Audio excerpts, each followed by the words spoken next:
On August 8, 1974, Richard Nixon resigned his position as the President of the United States of America.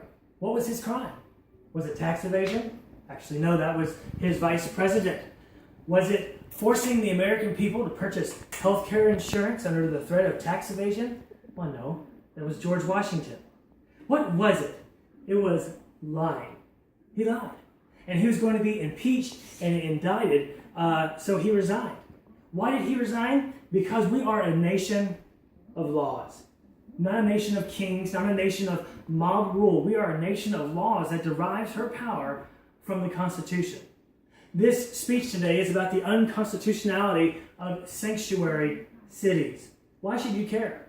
The Federalist number 51 states, if men were angels, then no government would be necessary.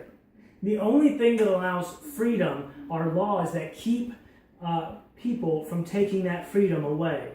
Sanctuary cities in this case, which forbid assisting the federal government with enforcement of immigration law, that's according to the Administrative Code of San Francisco, they violate the Constitution, and those officials that support them should be voted out of office. We should vote people in who will repeal those policies. Let's seek out the problems with picking and choosing what laws you follow and who you assist or who you don't assist. Society, primarily Western society, is held together by a belief that every man is under the law. The Magna Carta, Article 29, forbids the delaying or denying of justice to any person. This is regardless if you are a prince, not the deceased artist, or a pauper. As such, you cannot choose, regardless if you are a city council member or a cop, to not assist in the execution of the law. What are some of the problems here? Well, number one, the city or any governing body for that matter does not have a right to not help federal authorities. According to the state of California, when you become a sworn official, whether it be a police officer or a city council member, you have to stand up and you have to take an oath to uphold the Constitution of the United States of America and the state of California. And in 1996, the U.S. Congress passed the Illegal Immigration Reform and Immigrant Responsibility Act, which requires local governments to assist the federal government, primarily Homeland Security, and the Immigration and Customs Enforcement Agency, also known as ICE, which, on a side note, is the coolest department in the federal government, in all immigration matters. If you don't assist a government agency from helping to apprehend a known criminal, you're guilty of harboring a criminal. This is exactly what happens when you know that somebody has done something illegal, and you either don't tell the police, or you just let them hide in your bedroom, under your bed, in your closet, anywhere in your house. Imagine what would happen if police officers didn't uphold their oath. Imagine what would happen if doctors didn't uphold their oaths, if they just blatantly violated those decrees. Man, it's crazy. You know what? You might have police officers that murder the disenfranchised of our communities. Man, thank God that hasn't happened. What else is a problem? Well, it creates a culture of secrecy in the government. It's common knowledge that the government is the most streamlined, sophisticated, and efficient organization that has ever graced God's green earth. And for those that are from arid areas, God's brown earth. And of course, we can't forget those from Oceania, God's blue earth. Hey, listen, what am I talking about today? I'm talking about how efficient and how awesome the government does things. According to the Federalist, a magazine, they had an article that stated the government spent nearly $1 million teaching a mountain lion how to run on a treadmill. Man, it's amazing. What about when the FBI didn't share information with the CIA about 20 Muslim men who were in flight school, but skipped a portion of the training in which they were learning how to land the 737. Who could forget the time the FBI interviewed another Muslim twice for being a suspected terrorist, but didn't alert the police about his presence and danger in Orlando, Florida. When you forbid a group of government workers from being proactive in assisting other agencies, you create a culture of secrecy in the government, and this always leads to problems.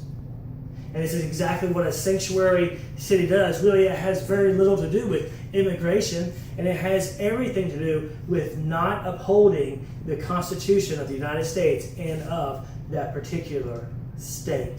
What are the causes? Actually, it's really simple. There's two main causes to this problem. Number one, they don't believe that they have to enforce the law. Police Chief Daryl Gates of the Los Angeles Police Force issued Special Order Number 40, which states that undocumented aliens are not a police matter. He basically said, look, just don't worry about it. Doesn't matter if they're illegal. Just, police other issues. This is the same chief that believes that if you did drugs, it's treason. It's the same chief who also was in charge during the Los Angeles riots. And he believed that it was okay to use a chokehold on an African American because they were internally different from other races. The sanctuary city and the ability to disobey or disallow your workers to work with the federal government originated with Special Order Number 40. And then number two, they believe that local law supersedes federal law. That local law supersedes federal law. Wasn't there a war we fought? Man, what was the name of the war? I'm so embarrassed I completely forgot the name of it. There was a major war in the mid-1800s. Oh yeah, the Civil War. I think that pretty much effectively squashed that argument that local law supersedes federal law. It does not. And there's a simple solution to motivate these cities to enforce existing law. Number one, and this is the solution to this law, is to vote.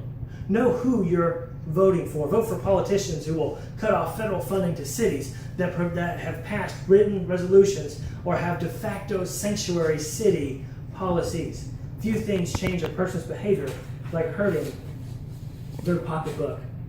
You can't allow different parts of the government or anybody to pick and choose certain laws that they like or do not like. We know and understand the problems, causes, and solutions of cities openly defying federal law. And this is highlighted by the case of a woman named Katie Steinle. She was walking on a pier in San Francisco, Pier 39, a lot of merchants, lots of hustle and bustle in that area of the city. It's a wonderful place for tourists. I've taken my family there several times. And there's all sorts of different sounds there. If you go to the end, you'll hear the sounds of the sea lions. You can hear the vendors. You can smell the smells of the popcorn popping and the cotton candy. And boy, it's just a great time.